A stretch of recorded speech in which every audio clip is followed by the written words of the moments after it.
Yep, let's talk about calcium and how calcium changes will affect our EKG. We'll start with hypercalcemia, so your calcium level is just a little bit too high. And with hypercalcemia, again, these EKGs changes are going to be minimal. They're not going to jump out at you, but we're going to see a very short QT interval. As calcium levels go up, our QT interval will shorten. Not a huge deal. Cardiac arrhythmia is pretty rare with hypercalcemia, but this is just what we're going to see on the EKG with a patient who has hypercalcemia. And here we see a patient with hypercalcemia. So the primary change EKG with hypercalcemia is going to be that QT interval, and we're going to shorten that QT interval. And you see here, this T wave is right on top of the end of that QRS complex. So we have a very short QT interval.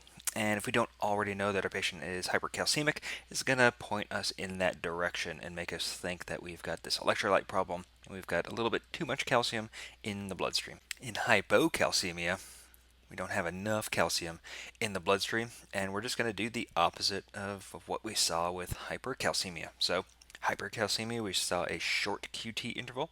Well, here, hypocalcemia, we're going to have a long QT interval. So, that QT interval is going to lengthen. There are a number of things that do lengthen the QT interval. A lot of cardiac antiarrhythmics medications do lengthen QT interval, but hypocalcemia, just this simple electrolyte disturbance, is going to lengthen our QT interval. Luckily, here again, cardiac arrhythmias are fairly rare.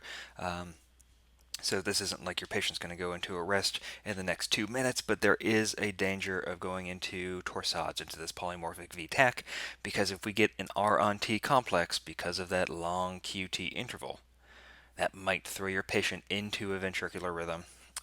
So they do have an increased risk of torsades, of ventricular tachycardia. These are hypocalcemic patient. Remember, with hypercalcemia, QT interval shortens. In hypocalcemia, QT interval lengthens. So we see a very lengthened QT interval here. Again, there are lots of things that do cause a lengthened QT interval. So, our differential diagnoses are, staying open.